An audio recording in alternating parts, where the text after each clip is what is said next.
તો પાર્શનાથ ભગવાનના આપણે બધા ભાવ જોયા, 27 ભાવ. હવે થોડું થોડું મહાવીર સ્વામી ભગવાન જોશું. બહુ ડીપમાં નહીં જઈએ. 27 ભાવ છે મહાવીર સ્વામીના. કેટલા છે? 27 ભાવ છે. જો 24માં તીર્થંકર મહાવીર સ્વામી. તો આપણે કયા દ્વીપમાં છીએ? આપણું ભરત ક્ષેત્ર જંબુદ્વીપમાં. અને આ જંબુદ્વીપમાં જૈન પશ્ચિમ મહાવિદ્યમાં પછી પૂર્વ છે, પશ્ચિમ છે, ઉત્તર છે, દક્ષિણ છે. એમાં જયંતી નામે નગરી, એમાં રાજા શત્રુમર્દનનું રાજ્ય. એમણે એક વન રક્ષક, વન એટલે જંગલનું વોચમેનગીરી કરવાવાળો વનરક્ષક કહેવાય. વનનું ધ્યાન રાખવાવાળો, વનની રક્ષા કરવાવાળો વનરક્ષક. તો એમનો એક આ વનરક્ષક હતો નૈસાર. આ નૈસાર કોનો જીવ? મહાવીર સ્વામી ભગવાનનો જીવ. તો જો જે પોતે તીર્થંકર થવાના છે એ આવા નૈસાર બી થયા ને, લાકડા કાપવાવાળા, જંગલ રક્ષા કરવાવાળા. તો આપણે કોઈને પણ જોઈને દુર્ગંધા ના કરવી જોઈએ. છી, આ તો કેવું છે, આ તો કેવો છે, આ તો ગંદો છે, આને તો હું સામું ના જોઉં. જેને તમે દુર્ગંધા કરો છો એ ગણધરનો જીવ પણ હોઈ શકે. એ અત્યારે કોઈ પણ ભાવમાં હોય, કાંઈ પણ કામ કરતો હોય, ચાલો એવું કામ કરતો હોય કે જે આપણને બિલકુલ યોગ્ય બી ના લાગતું હોય, પણ એ એના કર્મના ઉદય એને એ કામ મળ્યું છે, એ કરે છે. પણ એ જીવ ભવિષ્યમાં ગણધર પણ થવાનો હોય, કેવડી પણ થવાનો હોય, તીર્થંકર પણ થવાનો હોય, આપણને ક્યાં ખબર છે? આવા પક્ષીઓને જોઈને, પશુઓને જોઈને, જીવડાઓને જોઈને આપણે એની દુર્ગંધા કરીએ છીએ. પણ જીવ માત્ર પ્રત્યે આદર કરો. ભગવાને એમ કીધું છે, જીવ માત્ર પ્રત્યે. એ પછી કીડાનો જીવ હોય કે મંકોડાનો જીવ હોય એટલે એની ખાલી હિંસા નહીં કરો એમ નહીં, એના પ્રત્યે દુર્ગંધા બી નહીં કરો, એના પ્રત્યે ખરાબ ભાવ બી નહીં કરો. આ તો કેવા છે? અરે આપણે તો આપણા ધર્મમાં, જૈન ધર્મ પામવાવાળા કરવાવાળા એકબીજાને દુર્ગંધા કરે. આ તો એક તિથિવાળાના, બે તિથિવાળાના, સ્થાનકવાસીના, દિગંબરને એને બોલાવાય નહીં ને, એને બેસાડાય નહીં ને, એનામાં જવાય નહીં ને, કેટલી બધી દુર્ગંધા. એ ભગવાને કોઈ જીવ પ્રત્યે દુર્ગંધા કરવાની ના પાડી છે. દરેકે દરેક જીવનો આદર કરો, તો તમારામાં વિનય નામનો ગુણ આવે. અને વિનય નામનો ગુણ આવે તો વિદ્યા આવે, ને વિદ્યા આવે તો તમને આગળ કેવળ જ્ઞાન સુધી વધી શકો. તો કોઈ જીવ માત્રની આપણે દુર્ગંધા નથી કરવા. એમ કે છે કે જો જે કુદરતની શક્તિ છે આ દુનિયામાં, કે સૂર્ય છે, કે જેની શક્તિથી આપણને જીવન મળે છે, એ કોઈ જીવ પ્રત્યે દુર્ગંધા કરે છે કે હું આને પ્રકાશ આપીશ ને આને નહીં આપું? વરસાદ છે એ ક્યારે એમ કે છે કે હું ગરીબના ઘર પર નહીં વરસું, તવંગરના ઘર પર જ વરસીશ? હવા કોઈ દી એમ કે છે કે હું આ જીવને પ્રાણવાયુ આપીશ ને આને ઓક્સિજન આપીશ ને આને નહીં આપું? તો જગતનું કોઈ તત્વ એવું નથી કે જે જીવમાં ભેદભાવ રાખે છે, કોઈ જીવો પ્રત્યે દુર્ગંધા કરે છે. તો આપણને શું અધિકાર છે? આપણે તો કાંઈ જાણતા નથી કયો જીવ શું છે, કેમ છે, કેવો છે, ક્યાં પહોંચવાનો છે. તો દરેક જીવમાં સત્તા રૂપે તો કર્મને ક્ષય કરવાની ક્ષમતા રહેલી છે. અને ક્યારે એ કર્મનો ક્ષય કરી, નિર્જરા કરી અને તે ઉપર પહોંચી જશે આપણને નથી ખબર. આપણે બહુ ભણેલા ગણેલા ને હોશિયાર ને બહુ ઓલા ધર્મિષ્ઠ દેખાવાવાળા એ કદાચ ક્યાં નીચે બી ફેંકાઈ જાય, અને જે એકદમ નીચે માણસ છે એ ક્યારે ઉપર બી ચડી જાય. તો કોઈ જીવ પ્રત્યે આપણે અંતરથી દુર્ગંધા કરવાની નથી. તો આ નૈસાર વન રક્ષક હતો. એ નૈસારને રાજાએ કીધું કે રાજભવનના નિર્માણ માટે ઇમારતી લાકડાની જરૂર છે. રાજભવન બનાવવાનું હતું, એના માટે ઇમારતી લાકડું જોઈતું હતું. તો રાજાએ એને ઓર્ડર આપ્યો. હવે આ નૈસાર એટલે કે કઠિયારાનો ભાવ એ જ મહાવીર ભગવાનનો પહેલો ભાવ. નૈસાર સેંકડો કઠિયારાને લઈને, સેંકડો એટલે ના, સેંકડો એટલે હંડ્રેડ્સ, બહુ બધા મિનિંગ ના થાય. સેંકડાનો મતલબ જ થાય 100, 100. સેંકડા એટલે 100, 100 કઠિયારાને લઈ અને એ વન કાપવાનું કામ ચાલુ કરે છે. પછી બપોર થતાં એ જમવાનું ભોજન લેવા બેસે છે. ત્યાં મનમાં એવી ઈચ્છા થાય છે કે પહેલાં કોઈ અતિથિને ભોજન કરાવી પછી ભોજન કરું. જો બપોરનો ટાઈમ છે, તડકો છે, ભૂખ લાગી છે, જમવા માટે બેસે છે અને ત્યારે એને ઈચ્છા થાય છે કે કોઈ અતિથિને આપીને ભોજન કરું. જંગલમાં તો કંઈ એનું ઘર તો હતું ને, એ ખાવા માટે એની સાથે જે કાંઈ રોટલા ને બધું લઈને ગયો હશે, કદાચ પોતાના પૂરતું જ લઈને ગયો હોય અને છતાંય એને એમ થયું કે હું કોઈને આપીને ખાઉં. તો આ ગુણ આપણામાં પણ કેળવવાનો છે. ખાલી વાર્તા નથી સાંભળવા. આ વાર્તા તમને 10 જગ્યાએથી 10 વાર સાંભળવા મળશે, વાંચવાય મળશે, પણ જેની અંદરથી જે પકડવાનું છે એ નહીં પકડો તો વાર્તાનો કોઈ મતલબ ના રહે. ખાલી વાર્તા થઈને પડીએ. તો જ્યારે આપણે ભોજન કરવા બેસીએ છીએ ત્યારે આપણા મનમાં આવા ભાવ આવે છે.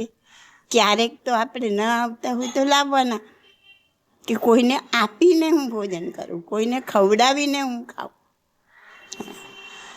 કોઈ અતિથિ આવી જાય, કોઈ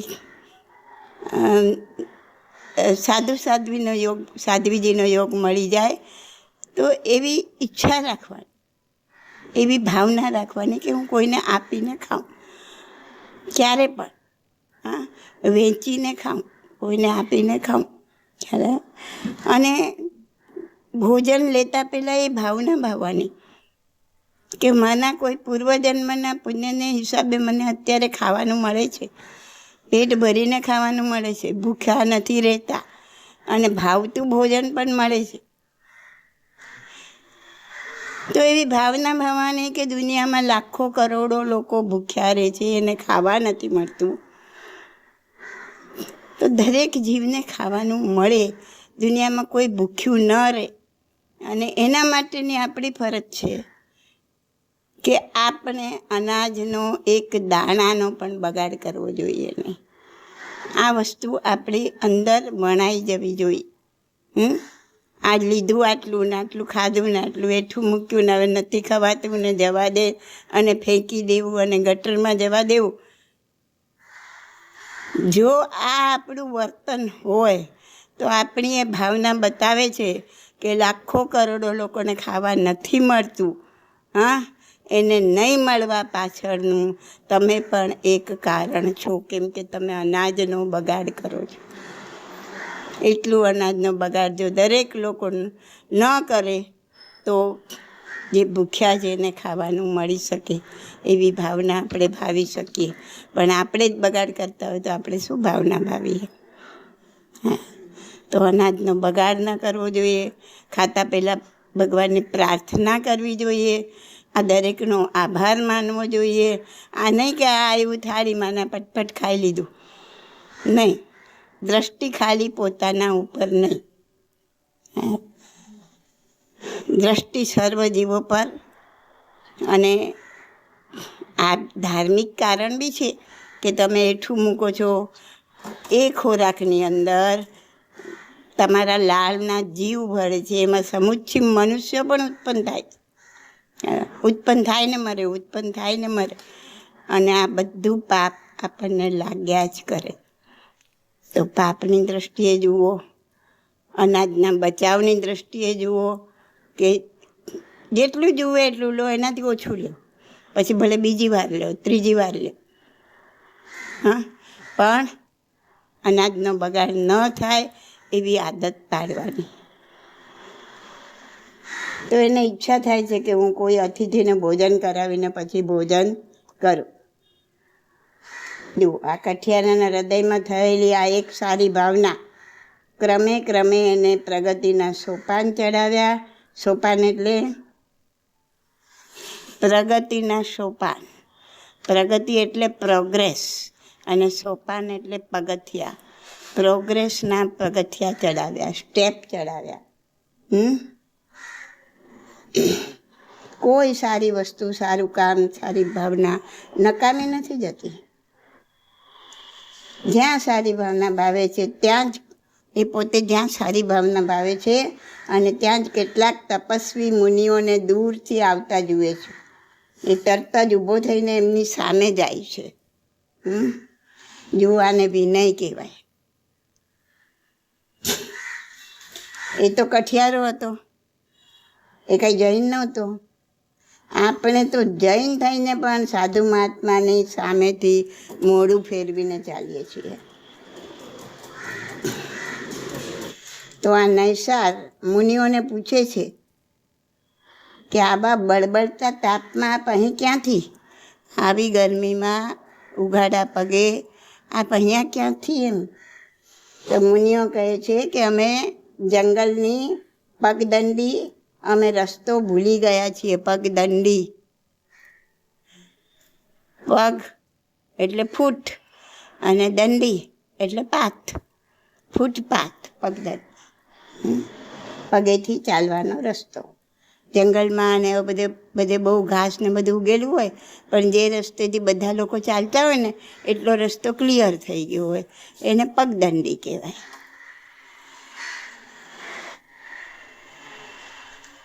તો અમે આ રસ્તો ભૂલી ગયા છીએ. તો નૈસાર એમ નથી કહેતો, અચ્છા તમે રસ્તો ભૂલી ગયા છો, હવે આ બાજુ આમ નહીં જાઓ, આમ જાઓ એટલે શહેર આવી જશે, નગર આવી જશે. પણ એની એક ભાવના બી થઈ હતી કે હું કોઈને જમાડીને જમું, અને એનામાં એટલો વિનય પણ હતો. એટલે એને મુનિઓને આગ્રહ કરીને પોતાના માટે જે ભોજન લાવ્યું હતું, શુદ્ધ ભોજન, મઠો વગેરે, એ મહારાજને બોલાવે છે. અને મહારાજ સાહેબ ભોજન કરી અને પછી થોડો આરામ કરે છે, કારણ કે બહુ એકદમ બપોરની ગરમી હતી. પછી નૈસાર મુનિઓને રસ્તો બતાવવા દૂર સુધી મૂકવા જાય છે. આમ બતાડીને દાદા લઈ લો, આ બાજુથી આમ ચાલ્યા જાવ ને, સીધા નીકળી જાવ ને, નહીં, એ દૂર સુધી મૂકવા જાય છે. આપણામાં બી ઘણી, હવે તો બધાને ફ્લેટ થઈ ગયા, બધાના ઘર બંધ હોય. કોઈ સાધુ મહારાજ આવ્યા હોય, કોઈ સાધ્વી મહારાજ આવ્યા હોય. હવે એમને તો ખબર નથી કયા જૈનના ઘર છે, કયા વગર જૈનના છે. એમને એ બી ખબર નથી કે એ લોકો બેલ પણ નથી મારવાના. તો તમને ખબર પડી કે તમારા ઘરે આવ્યા કે બાજુ, તો સાહેબજીની સાથે જઈને અનુકૂળતા હોય તો બને ત્યાં સુધી અનુકૂળતા કાઢવાની. ને વગર છૂટકે ન હોય તો ઘરમાં કોઈને હોય તો એને કહેવાનું. તો સાહેબજીની સાથે જઈને એમને આપણા બિલ્ડિંગના ઘર બતાવવા જોઈએ કે આ ઘર છે.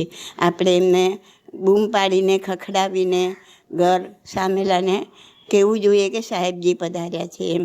પણ આ બધો વિનય હવે ચાલ્યો ગયો છે. જેટલો થાય એટલો હૃદયમાં આ બધો ભાવ લાવવાનો, આ રીતના વર્તન કરવાનું. તો દૂર સુધી મૂકવા જાય છે. હવે મુનિઓને એના પર, મહારાજ સાહેબને એના પર એના વિનયથી પ્રભાવિત થાય છે અને કહે છે, હે ભદ્ર. ભદ્ર એટલે સારા માણસને ભદ્ર કહેવાય. આમ ભોળો માણસ, ભોળા નહીં ભદ્ર કહેવાય. અને જેનામાં ગુણ છે સારા, એને ભદ્ર માણસ કહેવાય. તો કે તે અમને જંગલ પાર કરવાનો રસ્તો બતાવ્યો, અમે તને સંસાર રૂપી અટવીને પાર કરવાનો રસ્તો બતાવીએ છીએ. કે તે અમને જંગલ પાર કરવાનો રસ્તો બતાવ્યો, અમે તને આ સંસાર રૂપી અટવી એટલે આ શબ્દો એટલે કહું છું કે ક્યારે ભવિષ્યમાં તમે ક્યાંક વાંચો તો તમારા ખ્યાલ રહે કે આ શબ્દનો અર્થ આ છે, તો તમને સમજણ પડશે. નહીં તો થોડુંક વાંચો, આ તો મને કાંઈ સમજણ નથી પડતી કરીને મૂકી દેશો. અટવી એટલે જંગલ. ભવ અટવીમાં ભૂલા પડ્યા, એટલે ભવરૂપી સંસારરૂપી જંગલમાં ભૂલા પડી ગયા છીએ. તો તે અમને આ જંગલ પાર કરવાનો રસ્તો બતાવ્યો, અમે તને સંસારરૂપી જંગલને પાર કરવાનો રસ્તો બતાવીએ છીએ. એટલે નૈસાર કહે છે કે હમણાં મને કંઈ ટાઈમ નથી, હમણાં નહીં પછી આવીશ. એમ કે ના, આપણે હોય તો એમ જ કહીએ, હમણાં નહીં આવશે, અત્યારે મારે કંઈ નથી સાંભળવું, પછી આવશે. સાંભળવાની કંઈ બહુ અત્યારે ઈચ્છા નથી. નૈસાર એટલો વિનય હતો કે એ જેવું સાહેબજીએ કીધું કે હાથ જોડીને મુનિઓનો ઉપદેશ સાંભળ્યો, એને ઉપદેશ ગ્રહણ પર કર્યો, અને આ ભવચક્રમાં એને પહેલી વાર આ સમ્યક દર્શનનો સ્પર્શ થયો. પહેલી વાર એને સંકિતનો સ્પર્શ થયો. અને જીવનના અંતિમ સમય સુધી નૈસાર દાન, સેવા અને સચ્ચાઈના માર્ગ પર ચાલતો રહ્યો ને નવકાર મંત્રનું સ્મરણ કરતા એ પછી જેટલું જ બી જીવ્યો એ એકદમ સારી રીતના જીવ્યો, સત્યના માર્ગ પર જીવ્યો. કારણ કે એને મુનિઓનો જે ઉપદેશ છે એ હૃદયમાં સંસર્વો ઉતરી ગયો. તો એને આ બધા દુર્ગુણો છોડ્યા. મારે જૂઠ નથી બોલવું, મારે સત્ય જ બોલવું છે, ગમે તેટલી આપત્તિ કેમ ના આવે.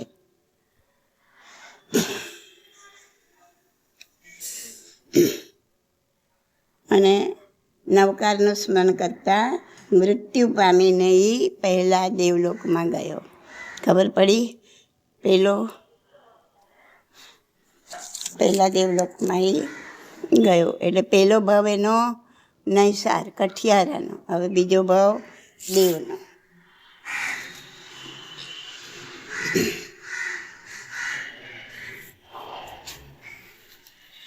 પહેલા દેવલોકમાં ગયો.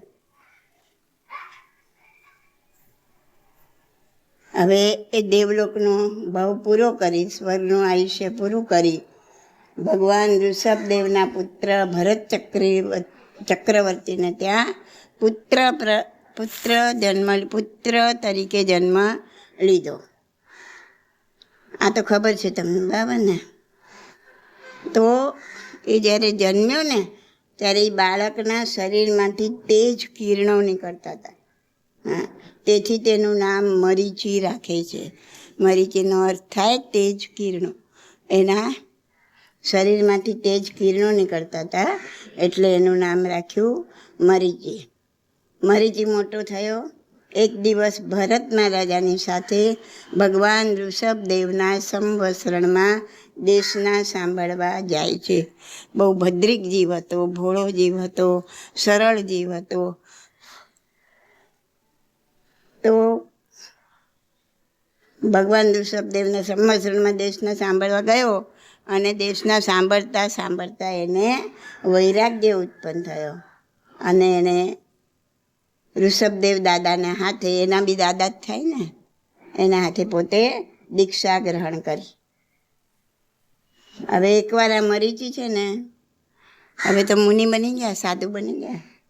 એ વિહાર કરી રહ્યા હતા. ખૂબ જ ગરમી અને લાંબા વિહારને કારણે ભૂખ તરસથી બેહાલ થઈ ગયા હતા. તો વિચારે છે પોતે, હો આ શ્રમણ જીવન, શ્રમણ એટલે સાધુનું જીવન, આ શ્રમણ જીવન કેટલું અઘરું છે, કેટલું કપરું છે. આ તપેલી ભૂમિ પર ઉઘાડા પગે નથી ચલાતું. આ વૃક્ષ પર આટલા ફળો છે, પણ સાધુ જીવનની મર્યાદાને કારણે હું ખાઈ નથી શકતો. કેમ ના ખાઈ શકે? સરસ, શાબાશ. કાચા ફળો ખાઈ શકાય, કાચા ને સચિત ફળો ખાઈ શકાય. પાકા બી હોય, કાચા ના હોય, સમજો કે પાકા છે પણ એની અંદર હજી બિયા છે. તો આપણે જેમ સાહેબજી આવવાના હોય કે આપણી ભાવના હોય કે સાહેબજીને વરાવવું છે, તો આપણે પહેલાં એની છાલ કાઢી, એની બિયા કાઢીને એને રાખીએ અને 48 મિનિટ પછી એને ઓરી શકે. એને સચિત કહેવાય. સચિત તો એ સાધુ જીવનની મર્યાદા છે, એ ના ખાઈ શકે. અને તરસ ખૂબ લાગી છે, બાજુમાં ખળખળ વહેતું ઝરણું છે, પણ આ સાધુ જીવનની મર્યાદાને કારણે હું પાણી પી શકતો નથી. આવા બધા એને વિચાર આવે છે. તો એનું મન આ સાધુ જીવનના બધા એકદમ કઠોર વ્રત એટલે એકદમ સ્ટ્રોંગ આ બધા એનાથી પોતે એનું મન વિચલિત થઈ ગયું, એનું મન ચલાયમાન થઈ ગયું અને એને પોતાની જ કલ્પનાથી થોડું પરિવર્તન કર્યું. સાધુ જીવન જ રાખ્યું પણ એમાં થોડા ચેન્જીસ કર્યા એને. બહુ ગરમી લાગતી હતી માથા પર એટલે બચવા માટે છત્રી રાખી, છત્ર. અને પગમાં પગ બળતા હતા તો એ પગમાં પગરખા પહેરવાનું ચાલુ કર્યું. પગરખા એટલે પગરખા કોને કહેવાય? ચપ્પલ જેવું, ઓલું મોજડી જેવું. પગરખા એટલે પગને રક્ષણ કરવાવાળા ચંપલ. એમ પોતે ભગવાન ઋષભદેવના જ પૌત્ર હતા પણ ભગવાન એમને ત્રિદંડી બનતા, અને ત્રિદંડી કહેવાય.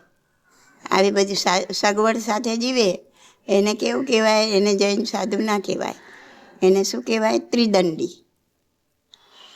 તો ત્રિદંડી બનતા એને રોકી શક્યા નહીં. દાદા પોતે હતા, એમના ગુરુ એમના હાથે દીક્ષા લીધેલી છતાં પણ એમની હાજરીમાં આમણે આ બધું ત્રિદંડી બની ગયો પણ ભગવાન એમને રોકી શક્યા નહીં. માટે યાદ રાખવાનું. ઘણા કે ને ફલાણા મહારાજ મારા માથા પર હાથ મૂકી દેશે ને ફલાણું આમ કરશે ને મારું કલ્યાણ થઈ જશે ને.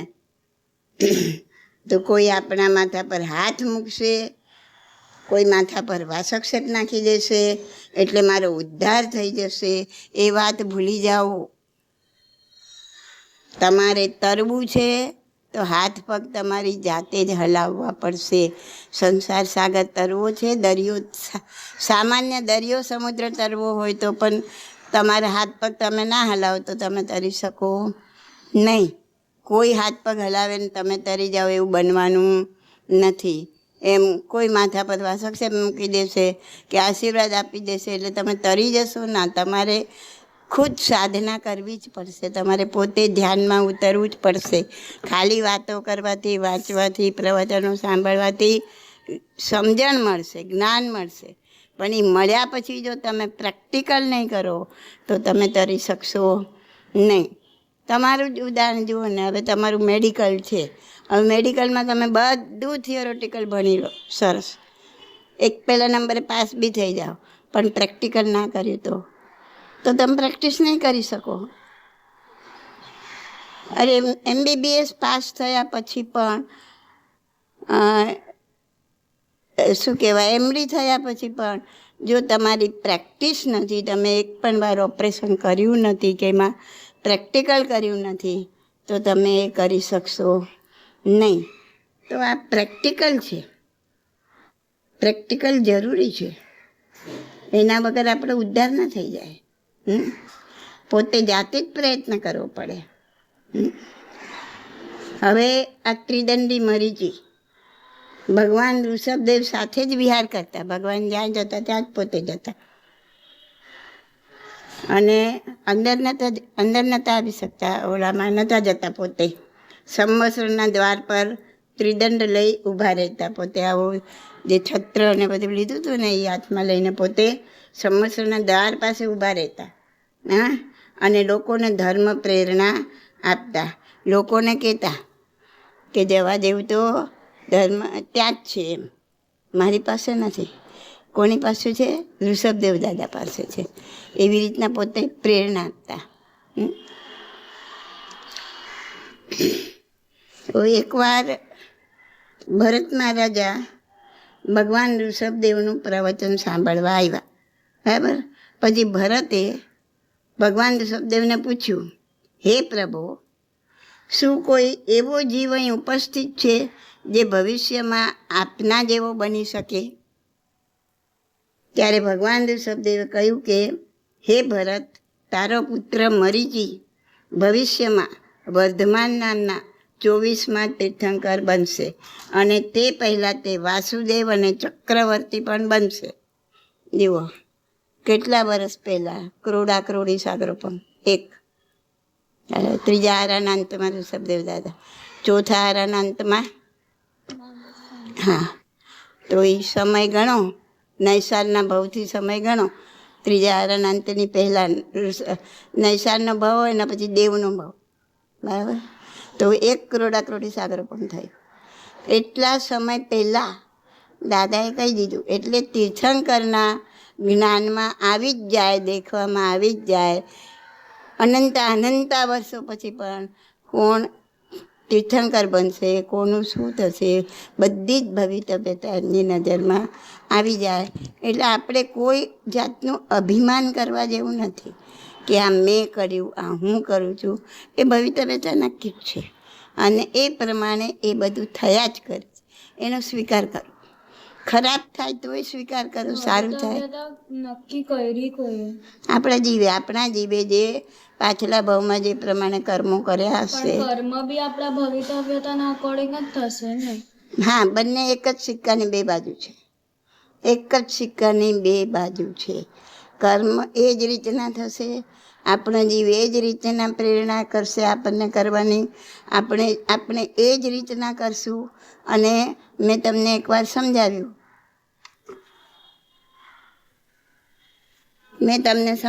કે કોઈ એક દાખલો, એક સમ, એનો આન્સર નક્કી છે, એમ ભવિતવ્યતા નક્કી છે, પણ એના માટેનો સમ આખો આપણે સોલ્વ કરવો પડે. એમાં આટલા ભવો સુધી જે નક્કી છે એ પ્રમાણે આપણો પુરુષાર્થ થશે અને જે આન્સર છે એ આવશે. શું કહે છે? હોય કે એક કર્મ ઉદયમાં આવે, હા, એ વખતે આપણા ભાવ કેવા છે એ પ્રમાણે આગળની ભવિતવ્યતા થાય. કર્મ એક ઉદયમાં આવ્યો, હા, એમાં સામે તમે કેવું રિએક્શન આપો છો, તમારું જે રિએક્શન છે એ પ્રમાણે સમજાયું ને હમણાં. પણ એ બી નક્કી જ છે ને કે આવું જ રિએક્શન. હા, પણ આપણે જાણતા નથી ને. ભાવ તમારા કેટલા એ પ્રમાણે જ ભાવ બી આવશે, એ પ્રમાણે જ બધું થશે. પણ તમે તો નથી જાણતા ને. ક્ષમતા તો તમારા કર્મથી કરવાની છે. તમારે એ પુરુષાર્થ કરવાનું છે. આપણે નથી જાણતા કે આપણી ભવિતવ્યતા શું છે, બરાબર. તો આપણે એ પ્રમાણે આપણો પુરુષાર્થ તો સારી બાજુ કરવાનો જ છે. એટલે તો આ સત્ય વસ્તુ જાણવાની છે. ભગવાન આ બધું જણાવ્યું શું કામ? નહીં તો ભગવાન જણાવત જ નહીં ને. શું ધર્મ છે, શું જીવ છે, શું કર્તા છે, શું કર્મ છે, કેવી રીતના કર્મથી આપણે મુક્ત થઈ શકીએ છીએ, કેવું આપણે જીવન જીવવું જોઈએ, આપણે આપણી માન્યતા ભગવાનની આ માન્યતા સાથે બરાબર મેચ થવી જોઈએ. આ બધું આપણને જણાવ્યું એટલા માટે કે તમે ઉર્ધ્વગમન કરો, કારણ કે તમે તમારું રિઝલ્ટ તો નથી જાણતા. સમનો શું જવાબ આવવાનો છે આપણને નથી ખબર. બુકમાં ભલે પાછળ આપેલું છે, પણ અહીંયા કોઈ આપેલું નથી. તો એ વસ્તુને પકડીને, ભગવાનની આજ્ઞાને પકડીને આપણે સારો પુરુષાર્થ કરીએ. હવે આપણે સારું કરવા જતા હોય છતાં પણ હવે આપણે જાણીએ છીએ કે ક્રોધ ના કરવું જોઈએ, ફલાણું આ દુર્ગુણ ના કેળવવા જોઈએ, પણ છતાં જ્યારે આવી જાય છે, જ્યારે એ આપણે આગળ નાખેલા કર્મ પ્રમાણે આવ્યું, સામેલું કોઈ નિમિત્ત બનીને આવ્યું, અને જો તમે એ સમજણમાં છો કે મારે એને ખાલી નિમિત્ત તરીકે જોવાનું છે, એને બચકા નથી ભરવાના, મારે આ રીતના જીવવાનું છે, આમ કરવાનું છે, તો તમારી રીતના તમે આગળ વધશો અને તમારા આ લાઈફનો, આ ફાઇલનો અંત એવો આવશે કે તમે કર્મની નિર્જલા કરીને મુક્ત થશો. અને એટલે આ સમજવાનું છે, આ જાણવાનું છે ને એ પ્રમાણે આપણે વર્તવાનું છે. કારણ કે આપણને ખબર નથી, પણ તમારી સાથે કંઈ બહુ સારું થાય છે કે કંઈ બહુ ખરાબ થાય છે, ત્યારે તમારે એમાં તમારો અહમ નથી નાખવાનું કે આ મેં કર્યું, આ હું કરું છું, મારું આવું, મારું તો તેમ. એમ નાચવાનું નથી, કૂદવાનું નથી. સારું થાય તો, ખરાબ થાય તો આર્ત ધ્યાન કરીને, રડીને, માથું કૂટીને, આપઘાત સુધી પહોંચી જઈને એ પણ નથી કરવાનું.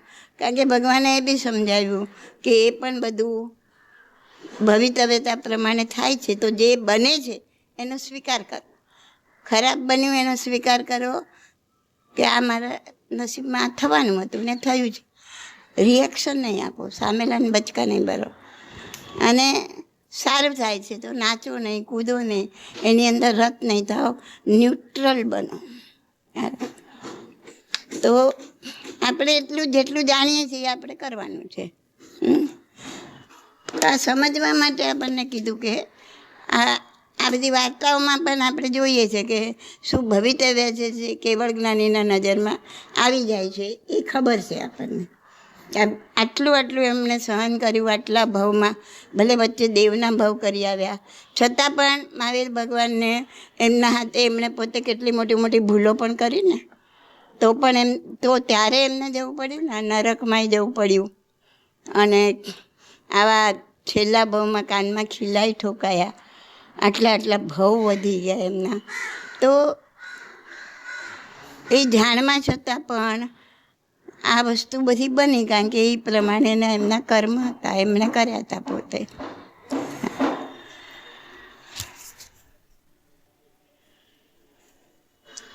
હવે ભરત મહારાજે જ્યારે સાંભળ્યું કે હો અમારો પુત્ર તો ચક્રવર્તી પણ થશે, વાસુદેવ પણ થશે, તીર્થંકર પણ થશે, એટલે બહુ ખુશ થઈ ગયા એકદમ.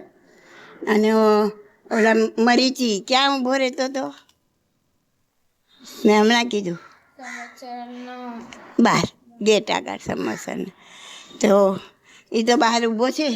ભરત મહારાજે બહાર આવે અને મરીચી ઊભો છે એને 3 પ્રદક્ષિણા આપે છે મરીચીને, અને વંદના કરે છે અને કહે છે કે હું તારા આ વેશને નથી નમતો.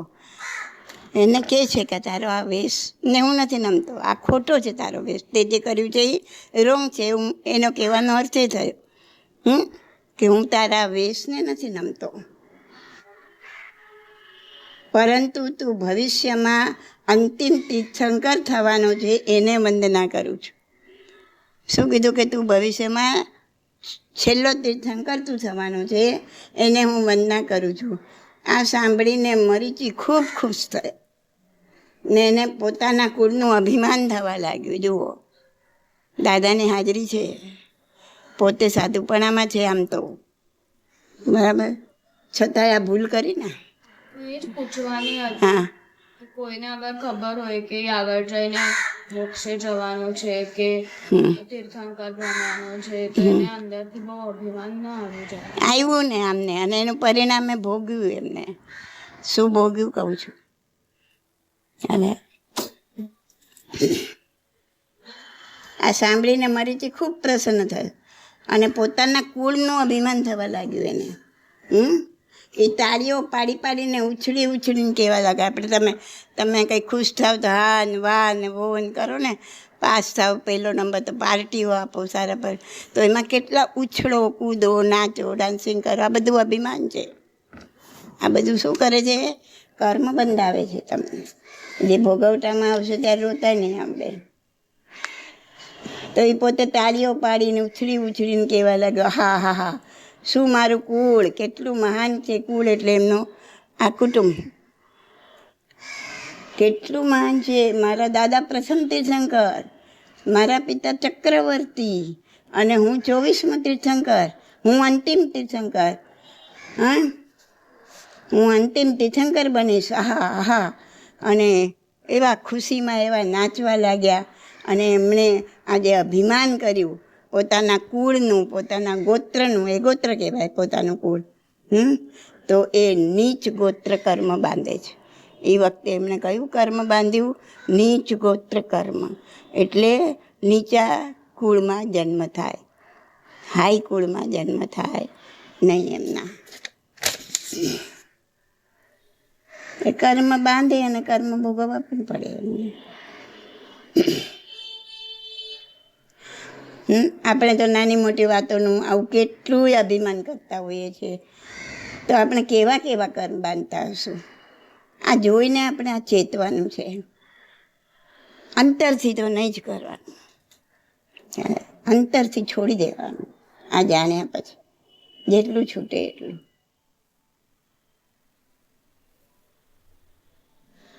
આ જોઈને ચેતવાનું. મરીચીએ પોતાની સુખ સગવડતા ખાતર જાતે ને જાતે મરીચીનો વેશ ધારણ ત્રિદંડીનો વેશ ધારણ કરી લીધો. એના પછી તમે જોશો કે બીજા 6 ભાવ આના પછીના ભગવાનના જીવના ત્રિદંડીના થાય છે. આ જન્મમાં પોતે પોતાની રીતના ત્રિદંડીનો વેશ ગ્રહણ કરી લીધો, એના પછીના 6 ભાવ એમના ત્રિદંડીના થાય છે. એટલે ટોટલ કેટલા ભાવ થયા ત્રિદંડીના? 7. તો સમજો, જે સંસ્કાર સારા કે ખરાબ તમે તમારામાં જમા કરો છો તે 7 ભાવ સુધી સાથે આવે છે. આ જે સંસ્કાર એમને જમા કર્યા એ સંસ્કાર કેટલા ભાવ સુધી સાથે આવ્યા? એમને 7 ભાવ. એટલે આ ભાવ અને બીજા 6 ભાવ. પછી ભલે આપઘાત કરવાના સંસ્કાર નાખો. મેં એકવાર કીધું હતું ને, એકવાર આપઘાત કરો 7 વાર 6 વાર બીજા થાય આપઘાત કરવા. તો આપઘાત કરવાના સંસ્કાર નાખો કે જૂઠું બોલવાના સંસ્કાર નાખો. કોઈ કે ને આમ તો મેં તો આમ ગાળ આપી દીધી ને આમ ગાળો કરીને તેમ, ત્યારે આપણો આત્મા ત્યાં ના જવો જોઈએ કે આ ગાળો આપે છે તો હું આપું, મને શું વાંધો છે. નહીં, કોઈ ગાળ આપે, કોઈ જૂઠું બોલે, એ કર્મ એના જાણે. એ એવા નીચ કર્મ બાંધશે કે જેની કોઈ લિમિટ નહીં હોય. પણ આપણે એવું કરવાનું નહીં. આપણા મોઢામાંથી ક્યારેય એક નાની સરખી ગાળ પણ ન જ નીકળવી જોઈએ. અને જો ગાળ નીકળે તો આપણે સમજવાનું કે આપણે કેટલા બધા નીચે ઉતરી ગયા. તો એ સંસ્કાર નાખશો તો એ 7 ભાવ સુધી સાથે આવશે. એના બી કોઈ પૂર્વજન્મના સંસ્કાર આવ્યા હશે, કાં તો નવા સંસ્કાર નાખતા હશે. આપણે એવું નથી કરવાનું. એ જૂઠું બોલે છે ભલે બોલે, એ ચોરી કરે છે ભલે કરે, આપણે કોઈને શિખામણ આપવા નથી જવાનું. હા, તું આ જૂઠું બોલે છે ને, તારે 7 ભાવ સુધી હવે તારી સાથે જૂઠ આવશે. તું ગાળ બોલે છે ને, 7 ભાવ સુધી તારી સાથે ગાળ નહીં. આપણે કોઈને શિખામણ આપવા નથી જવાનું, પણ આપણા હૃદયમાં આ જાગૃતિ હોવી જોઈએ. આપણે અવેર હોવા જોઈએ. અવેરનેસ એ જ ધર્મ છે. આ મનુષ્ય ભાવ મળ્યો, આ જાણવા મળ્યું, અને એ પછી પણ જો અવેરનેસ ના આવે તો જાણવાનો મતલબ શું? કાંઈ મતલબ નથી. કોઈ તમને કહેશે કે આ તપેલી ગરમ છે ને હાથને લગાડીશ, દાજી જઈશ, તો તરત અવેરનેસ આવશે. નહીં લગાડો તમે હાથ, કેમ કે જાણવા મળ્યું, ખબર પડી કે આ તપેલી ગરમ છે, તો તમે હાથ નહીં લગાડો, કેમ કે તમારે દાજવું નથી. ત્યારે જો આટલી નાની વાતમાં આટલી અવેરનેસ હોય તો આટલી મોટી વાતમાં કેમ નહીં? કે તમને ખબર છે તો ભગવાન કહીને ગયા છે કે જેવું કરશો એવું એનું ફળ મળશે. તો ચેતી જવાનું ને, અવેર થઈ જવાનું. ના, મારે મારા લાઈફમાં પણ મારા મોઢામાંથી એક નાની સરખી ગાળ પણ ના નીકળવી જોઈએ. કોઈને પણ નુકસાન થાય બને ત્યાં સુધી એવું કોઈ પણ જૂઠ આપણે બોલવું, જૂઠ જ ના બોલવું જોઈએ. તો જે સંસ્કાર નાખશો 7 ભાવ સુધી સાથે આવશે, અને એ 7 ભાવ બીજા તમને 27 ભાવ નીચે ઉતારી દેશે. અને કેવું કેવું દુઃખ આપશે એની તો કલ્પના જ ના કરી શકાય. અને તમે સારા સંસ્કાર પાડો, સુકૃત કરવાના, બરાબર. કોઈ દાન આપવાના સંસ્કાર પાડે. કોની વાત હતી મને યાદ નથી, કુમારપાલભાઈની કે બીજા કોઈની. તો એમની મધરે એવા સંસ્કાર પાડેલા કે સવારે ઉઠ્યા પછી જ્યાં સુધી કોઈને કંઈ તમે ખવડાવો નહીં, કંઈ આપો નહીં, ત્યાં સુધી નોકરસી કરવાની નહીં, ત્યાં સુધી ખાવાનું નહીં. પછી શોધી આવે ક્યાંયથી કોને જે મળે, પણ એને કંઈ ના મળે તો કીડી મંકોડાય મળે ને, એને કીડીને બી સાકર નાખી આવે. કાંઈક કોઈકને તમે આપો પછી જ ખાવાનું, એની પહેલાં ખાવાનું નહીં. એટલા સારા સંસ્કાર પાડ્યા હતા, અને એ પછી એટલા મોટા દાનવીર બન્યા. તો જે તમે સંસ્કાર સારા પાડો નાનપણથી, મારે એક સારા સંસ્કાર પાડવો જ છે. તો એ સંસ્કાર પણ જેમ કુસંસ્કાર સાથે આવે એમ સુસંસ્કાર પણ સાથે આવે.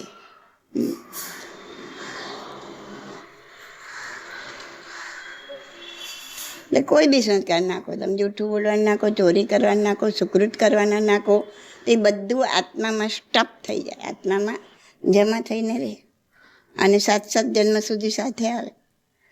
માટે આપણે આપણા આત્મામાં શું જમા કરવું તે આપણે વિચારી લેવાનું. આપણે પોતે વિચારી લેવાનું કે મારે શું જમા કરવું છે.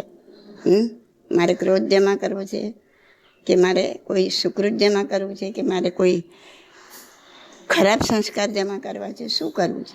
કોઈ વાતમાં ઝઘડવાના સંસ્કાર જમા કરે, ત્યારે કોઈ વાતમાં અભિમાન કરવાના સંસ્કાર જમા કરે. આપણે શું કરવું છે આપણે વિચાર લેવા.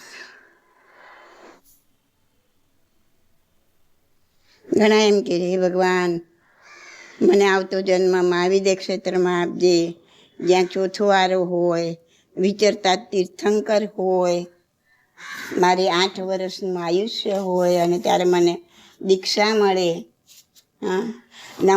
9મે વર્ષે મોક્ષ થાય. આ મહામૂર્ખ માનવ કહેવાય. જેના શાસનમાં આપણે જીવી રહ્યા છીએ એનું જીવન તો જો. મરુચિ તો ખુદ તીર્થંકરના હાથે જ દીક્ષા લીધી, પાછો 3જો આરો હતો, છતાંય મરીચીનો જીવ કરોડો વર્ષ સુધી એ જીવને રખડવું પડ્યું. નૈસારના ભવથી ભગવાનના 27મા ભવ સુધીનો સમય મેં તમને હમણાં કીધું, લગભગ 1 કરોડી સાગરોપમ થાય. અને તમને ખબર છે કે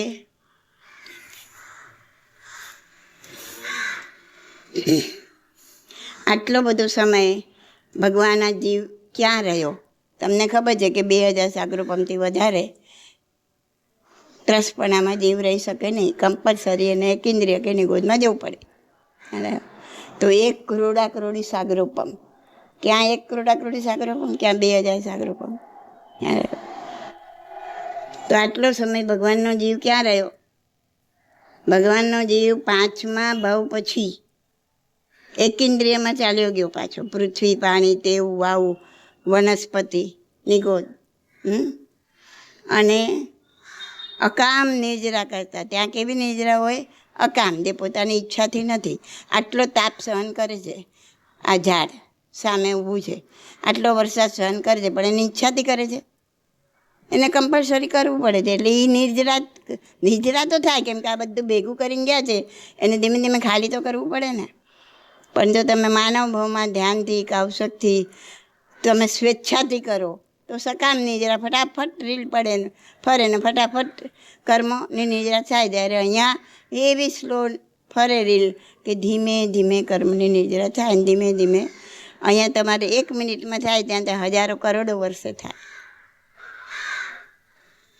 તો અકામ નિર્જરા કરતાં કરતાં પાછા ઉપર આવ્યા. પાછા 6 થી 15 ભવની યાત્રા કરી. 6 થી 15 ભવ થયા. 15મા ભવ પછી પાછા એક ઇન્દ્રિયની ગોદમાં જીવ ચાલ્યો ગયો. એક ઇન્દ્રિયમાં જીવ ચાલ્યો ગયો. જો મરીચીને ખુદ ભગવાન મળી ગયા પછી પણ કરોડો વર્ષ એક ઇન્દ્રિયમાં ભમવું પડ્યું હોય તો આપણું શું થશે કોને ખબર છે?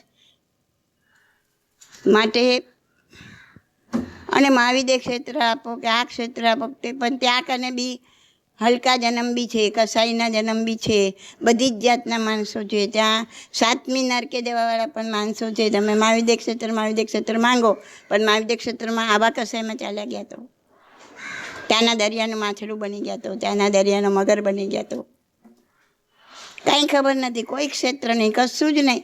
ખાલી એટલું જ માંગો કે મને મોક્ષ જોઈએ છે. માંગવું હોય તો એટલું જ માંગો કે મને મોક્ષ જોઈએ છે. એ બી ભલે પાછી એ ભાવના જતી રહેશે, પણ અત્યારે તમારી પાસે એક લાકડી પકડવા માટે, ઈચ્છા કરવા માટે મોક્ષથી ઓછું મને કાંઈ ન ખપે.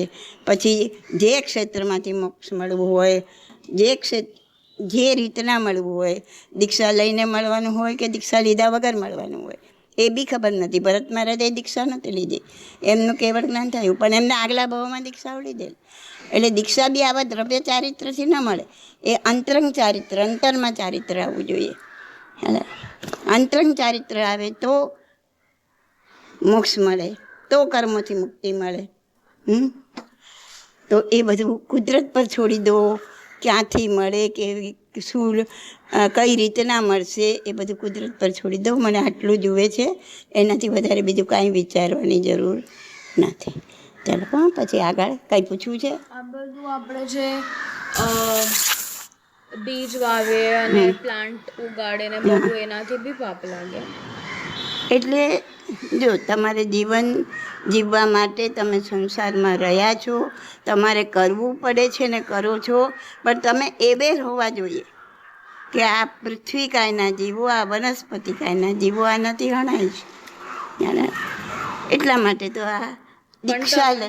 પણ તમે સરખું પાણી આપો અને બધું બરાબર કરો હા અને એ પ્લાન્ટને મરવા બી ન દો, બધું સરખું કરો તો બી આપણને પાપ તો લાગે જ. હા, પછી તમે પ્લાન્ટ પરથી તમે પાંદડા લેવાના છો, શાકભાજીનો તો શાકભાજી લેવાના છો, જંગલમાં અરે ખેતરમાં ઉગાડ્યું હોય ઘઉં બીજું હોય તો એ બી તોડવાના છો. એટલે જીવને દુઃખ તો આપવાના જ છો તમે. એ પ્લાન્ટને તમે પાણીને બધું આપો છો કેમ કે પ્લાન્ટમાંથી તમને કાંઈક જુએ છે. ફૂલ છે તો ફૂલ ચૂંટો છો, તુલસી છે તો એના પાંદડા ચૂંટો છો. હે એટલે આફ્ટર ઓલ તો તમારી સાંસારિક જરૂરિયાત માટે જ તમે એને આટલું કરી રહ્યા છો, બાકી કંઈ નથી કરી રહ્યા. ચાલો, તો તમે આ કરો છો, તમને સાંસારિક જરૂરિયાત છે ને કરો છો કે તમારું કામ જ એ છે, ખેતીનો જ ધંધો છે, પણ આ કરવા જેવું છે નહીં. અંદરની માન્યતા શુદ્ધ હોવી જોઈએ. માન્યતા એવી હોય કે આ બધું કરવું જ જોઈએ ને તો લોકો ખાઈશું, આપણે ભૂખ્યા મરી જઈએ. નહીં, રસ્તો બતાવ્યો છે ભગવાને. ચારિત્ર જે વ્યક્તિ લઈ લે છે એને આ બધું કરવાનું નથી. આમાંથી બહાર નીકળી જાય છે. તમારે બહાર નીકળવું છે તો તમે તમારી રીતના નીકળો. પછી તમે લાવીને તમારે રસોઈ બી નથી કરવાની, એટલે ઘણી બધી હિંસામાંથી તમે બહાર નીકળી જાઓ. અને જેટલા હિંસા અને જેટલા પાપમાંથી બહાર નીકળો એટલું જ જલ્દી તમારું ધ્યાન લાગે. ચારિત્ર એના માટે જ છે કે આ બધી હિંસામાંથી બહાર નીકળી અને ધ્યાન અને કાયશક દ્વારા કર્મની નિર્જરા કરવી, આ એમનું કાર્ય છે. એના માટે આ દીક્ષા લેવાની છે. બીજું કાંઈ?